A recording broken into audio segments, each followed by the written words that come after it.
kabar terbaik dan menggemparkan seluruh dunia. Setelah seluruh orang di dunia memiliki handphone dan menggunakan Google, YouTube, Facebook, Instagram, WhatsApp, dan beberapa produk Google lainnya, serta pusat sistem jaringan internet seluruh dunia yang semuanya milik Israel. Dan semuanya itu dipusatkan oleh Israel di Amerika Serikat.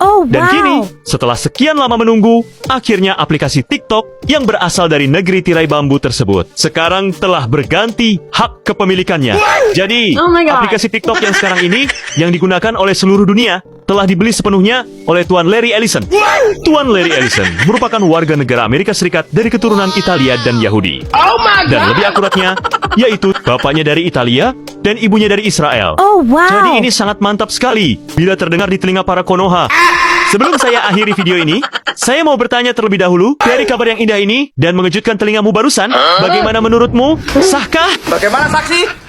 Sah!